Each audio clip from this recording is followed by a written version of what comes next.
والصلاة والسلام على النبي الكريم. أنا هنا عندي ستاسيون 2008 ستاسيون ديفالياسيون.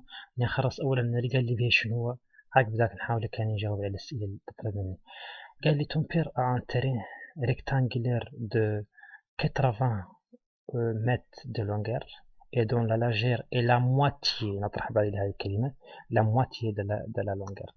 قال على والدي على أنه عنده un terrain rectangulaire على شكل مستطيل على طوله 8 et dont la largeur est la moitié de la longueur، على عرضه نص الطول اللي هو يعود 8 مقسم على 2 اللي 40. قال لي la valeur de ce terrain est estimée à 90 أوقية لمتر كار. على قيمة هذا الترين اللي هو القطعة الأرضية، والله منين قلنا احنا لأنه مقدر ب90 أوقية لمتر كار. المتر المربع المتر الكاري لأنه مقدرة تسيرته ب90 أوقية. Il veut l'échanger de façon équitable contre un autre terrain carré de de de de de 268 mètres de périmètre et dont la valeur est estimée à 9200 إلى حد 9200 لار. زين، قال لأن الوالد إنه يختار يبدله بترين آخر على شكل مربع. هذا الترين جديد محيطه 268 وقيمته مقدرة بالآر. هون الآر بدل ما تكرر يعطاني الآر ب9200. زين. Ton père te demande de faire les calculs nécessaires. والدك يطلب منك تعدل الحسابات الضرورية. لا كونسين التعليم المطلوب منك شنو هو؟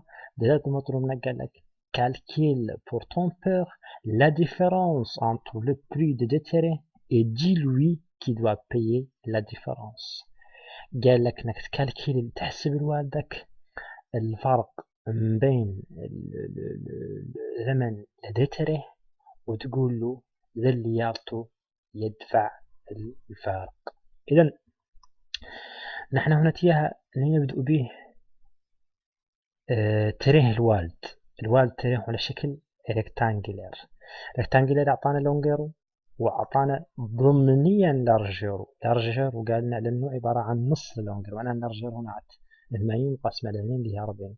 ياك نعرفوا قيمته لنعرفوا سيرفاسو نضربوه في 90 يجينا قيمته، وهكذا. هذا نقدر نعدلوا بهذه الطريقة. أنا هون عندي la largeur du terrain largeur عبارة عن 80 divisé par d. la surface du terrain surface كالكيليه 80 مضروبة في 40. لماذا 80 مضروبة في 40؟ لأنه هو est un terrain rectangulaire على شكل مستطيل، دونك لتعود longueur في largeur اللي هو 80 مضروبة في 40 اللي هي 3200 متر كاري. le prix du terrain عبارة عن ايش؟ le prix du terrain عبارة عن sa surface مضروبة بالزمن المتروكي بالواحد اللي هو 90 أوقية. إذا اللي تعود 90 مضروبة ب 3200 اللي هي 288 ألف أوقية. 288 أوقية. لو كوتي ديك درك حسبنا تسعيرة الترين الأول، درك لين ننتقلوا شو للترين الآخر ونعرفوا تسعيرته شنو هي. يعني غير ياك نعرفوا تسعيرته نحن هو مش عطانا المعلومات، أعطتنا سا بريمتر وقالنا على انه كاري. زين، وهو كاري ومعطيه بريمتر معروف على انه كاري. البريمتر ده كاري عبارة عن كوتي فقط، يعني أنا هنا أعتقد نعرف الكوتي عبارة عن البريمتر مقسم على كت يجيني الكوتي الهدف منه شنو هو؟ الكوتي الغرض منه ياك نقدر نكالكي السيرفاس هنا عبارة عن متر كاري نحولها شهر ار. يعني المعلومات اللي عطاتني النار قال لي على الار الواحد عنده 9200، قال لي هنا تياه 9200. إذا أنا هنا تياه لين نمشي نعرف الكوتي. عقب ما عرفت الكوتي هنا تياه اللي هو 268 divisé par 4 67. ولكن اعتقد نعرف السيرفاس عبارة عن 67 فاص 67. ولكن نحولها شور ار بيان النتيجة الأسعار اللي تعطيني النار، لكن نحول الشور ار نقسمها على 100 يجيني 44.89. ولكن الصح اعتقد نعرف قيمة الترين اللي هي 9200 مضروبة ب 44.89 يجينا الآن قيمة الترين الجديد. الترين على شكل مربع اللي هي 412,988. لا ديفرونس انتر لي دي بري، الفرق بينهم تسعيرته كبيرة مقلوع منه تسعيرته صغيرة.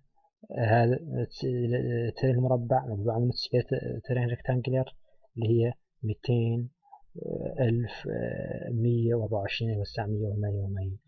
إذا celui qui هنا تياها في الجزء الثاني من السؤال المطلوب مني et dis-lui qui doit payer la différence.